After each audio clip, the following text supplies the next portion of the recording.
the final chapter here that we have covered, and therefore it's the final chapter of our midterm review, is chapter 4.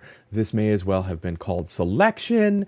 It's also known as making decisions. The things that we did, the programs that we built in chapters 1, 2, and 3 followed the typical normal flow of a C++ development. They run from top to bottom, from left to right, in that order exclusively.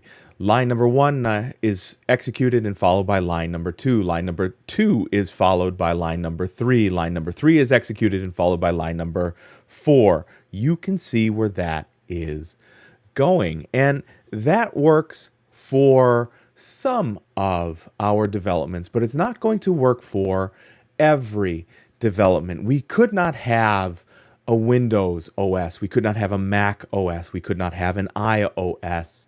Find an OS of choice and put it in there. We could not do that without selections, a way to make a decision based on an input and change the result there.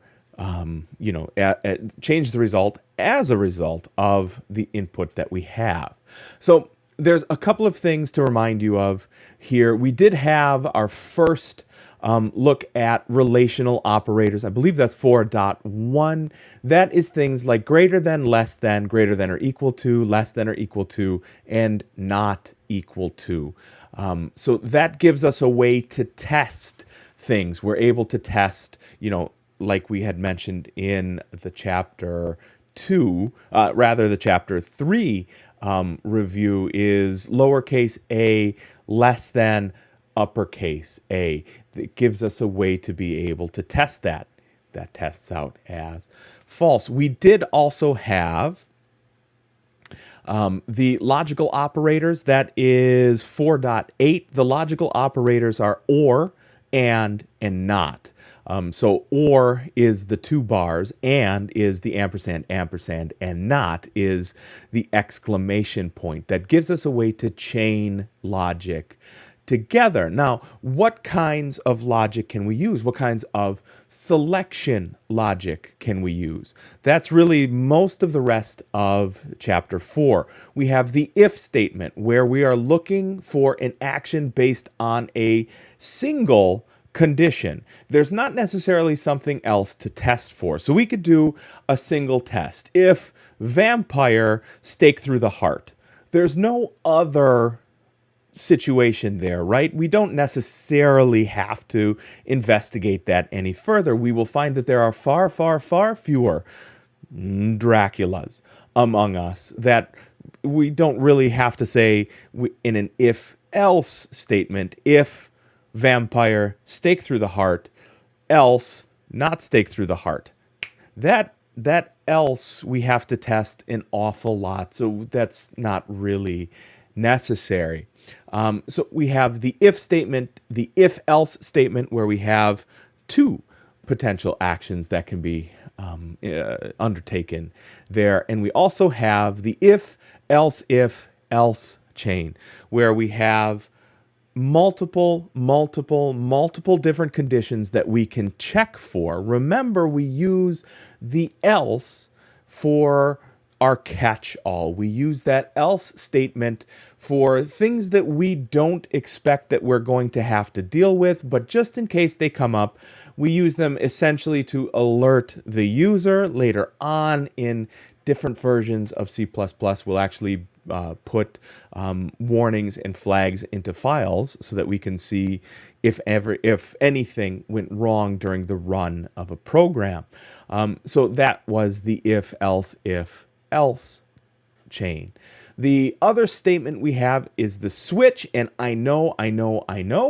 By now, some of you are getting tired of the switch because you have been force-fed the switch statement in the chapter 4 challenge problems, and that's because a switch statement and a menu system, also here in chapter 4, make your life as a developer easier.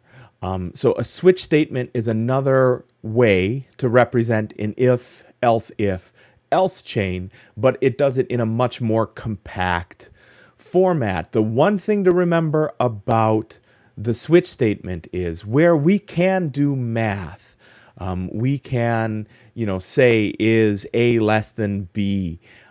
So if A is less than B in an if statement, we cannot do that in a switch statement. We have to use either characters or integers there, but that's okay. When we're talking about design, sometimes the best thing we can do when we're talking about a user interaction is to reduce the amount of choice so that we can actually make more and more efficient that interaction. So the example I use for a switch statement is, sure, I could have a user enter a state code, right? So please enter your state. IL for Illinois, WI for Wisconsin, MI for Michigan. I hope that's true. I didn't verify that beforehand.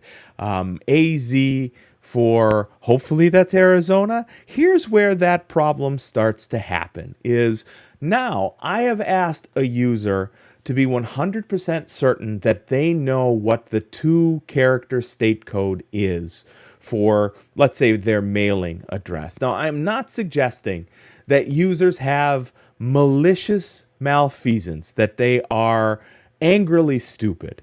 No, I'm just saying that people move, that sometimes you forget. Sometimes you have a brand new keyboard and you type really poorly on it. I'm looking at you, MacBook Pro keyboard I'm staring at right here. So it's not that the user is aiming to make a mistake. It's that a user has the possibility of making a mistake. So instead of IL, I hit OL for my state code, and now automatically it's wrong. So rather than give the user all of the choice when it comes to entering their state code, a switch statement says enter 1 for whatever, Alaska, enter 2 for, Alabama, then 2 for Alaska, then 3 for whatever the third state is, ... all the way to enter 50 for, I believe it's Wyoming. I didn't verify before the video. So the switch statement does 2 things. Number 1, it makes your code easier because it's smaller and it's more rational. But number 2, it reduces the amount of burden of choice and potential mistake from the user, which is what we as developers prefer to do. So here in Chapter 4, selection, making decisions, is the first one of our big quantum leaps forward. The bridge from Chapter 3 material to Chapter 4 material is a very long one, but your developments are looking more and more like something that you would see and that you would use, with the possible exception of it's all in the command line, but they really look more like something you would use in everyday life.